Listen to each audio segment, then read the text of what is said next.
कहेंगे क्या चल रहा है, लोग जानने के लिए मतलब उत्सुक हैं कि बिहार चुनाव में आजकल क्या चल रहा है। क्या लगता है आने वाले जो मतलब कि 14 तारीख को जो पेटियां खुलेगी, 11 तारीख को सारी पेटियां बंद हो जाएगी, तो क्या होगा? अहरा प्रेसिडेंट डॉक्टर दुआ का सबसे पहले आप सभी दर्शकों को हार्दिक अभिनंदन, नमस्कार। छठ की बहुत बहुत शुभकामना। दीपावली मनाया और अब और भी त्योहार आएंगे, उसे भी खुशियां मनाइए।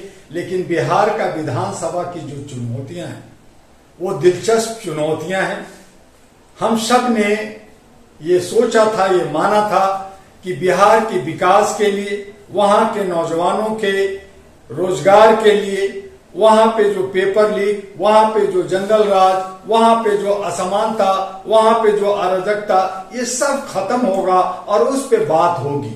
लेकिन आज चाहे एनडीए हो, चाहे इंडिया हो, चाहे अन्य पार्टियां हो, चाहे कॉरपोरेट हो, चाहे पारिवारिक हो, सब गुत्थम गुत्थिम कर रहे हैं, सब चुनौतियों में उलझे हुए हैं, सब नचनिया बजनिया का लड़ाई लड़ रहे हैं। कोई बीजेपी ने भी मैथिली ठाकुर को टिकट देते हैं तो उधर जो है वो एक खेसारी लाल को भी वो टिकट दिया जाता है और इस पे सब मजे ले रहे हैं। और मजे इस तरह से कि ऐसा लगता है कि ये लोकतंत्र का त्योहार नहीं बल्कि ये दंगल हो रहा है, गुंडे बदमाशों का खेल हो रहा है और यही बिहार में चल रहा है।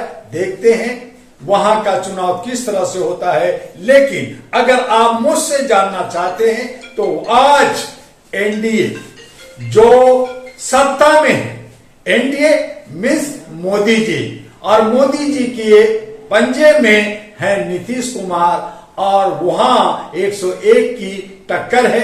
बाकी चिराग पासवान, जीताराम मांझी और उपेंद्र कुशवाहा जो उनके गोद में बैठ करके अपने जात धर्म का, अपने हिस्सेदारी और भागीदारी को भूल कर करके वो सामंतवादियों को साथ दे रहे हैं। और इस तरह से उनका जो समीकरण है कि मैं जीत जाऊंगा, लेकिन मैं उन्हीं से पूछना चाहता हूं कि 18% मुसलमान जो 40 एमएलए बनना चाहिए था, आपने कितना टिकट दिया? अंत में जब आवाज उठी तो नीतीश कुमार ने 4 दिया, वो भी वैसी जगह जहां पे अन्य पार्टियां मुसलमान खड़ा किया है और मुसलमान में गुत्ती होगा, वो हार जाएंगे। यानी मुसलमान का जो भागीदारी है वो 0 हो गया। दूसरा जो 38% वहां दलित समाज के लोग हैं, अति पिछड़ा लोग हैं, उनको भी नकार करके आप उनको दरी बिछाने के लिए, आप उनको लिट्टी चोखा खिला करके, आप उनको ठग करके, आप उनको दारू और अद्धा पुआ पिला करके उनका वोट लेना चाहते हैं और 2 से 3% वाले लोग राज करना चाहते हैं। अब आइए थोड़ा सा दूसरी पक्ष पे इंडिया गठबंधन, जिस तरह से राहुल गांधी ने बिहार में जाके जोश खरोश दिखाया, रैली किया, हुंकार भरे, आज राहुल गांधी कहां है? आज खड़गे कहां है? आज कांग्रेसी बड़े दिग्गज तो पूरे हिंदुस्तान से बड़े बड़े नेता बिहार में जाकर के स्टेज को सुशोभित कर रहे थे, सदाकत आश्रम में बैठ के बात कर रहे थे, वो कहां गए? उस हालत में जहां 19 वो थे, 19 से 20 हो जाएंगे तो उनका भी कोई जनाधार नहीं, जनता उनको पसंद नहीं कर रही है, जनता कांग्रेस को वोट नहीं देगी। अब रहा तेजस्वी यादव जो यूथ की बात कर रहे हैं, जो लालू की बेटा कह रहे हैं, लेकिन चारा घोटाला का बेटा है, उनको भी जंगल राज से वास्ता रहा है और वो 14% के प्रतिनिधित्व करते हैं। 14 में अगर 50%, 60% मान ले तो 8% वोट पड़ेगा। वो कह रहे हैं मैं मुख्यमंत्री बनने जा रहा हूं। ओके, ठीक है साहब, आप 14 वाले मुख्यमंत्री बनिए।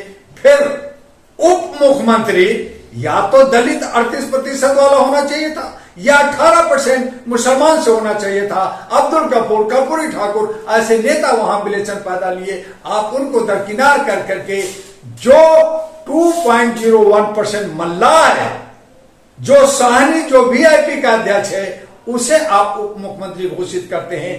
कहने का मतलब है कि आप मुसलमानों को, दलितों को और कर्पूरी ठाकुर के सारे मानने वाले को आपने नाराज किया है, आपने उनको ठेंगा दिखाया है। ऐसी सूरत में आपको कौन वोट देगा? अब रहा कि इनके दो के बीच में, इंडिया और इंडिया गठबंधन के बीच में जो नूरा कुश्ती हो रहा है, उसमें किंग मेकर कौन बनेगा? तो एक तरफ ओवैसी जहां पे वो पिछली बार 5 एमएलए थे, आज वो 32 सीट पे खड़ा किया कैंडिडेट। अगर सारे मुसलमान लामबंद होकर के ओवैसी के साथ चले जाते हैं और वो 10-12 सीट ले आते हैं तो वो किंग मेकर ओवैसी बन सकते हैं। और दूसरी तरफ है जन स्वराज यानी प्रशांत किशोर पांडे, वो भी दलित को, मुसलमानों को और को लुभाना चाहते हैं, दोहरी नीति से चल रहे हैं कि वो कहीं एनडीए और इंडिया और अपना जो है पैसा की उगाही कर रहे हैं। लेकिन जनता जो है वो बेवकूफ है, जनता जो है हम भोले भाले लोग हैं, जनता जो है चालाक है लेकिन चतुर नेता लोग हैं, और अपनी चतुराई से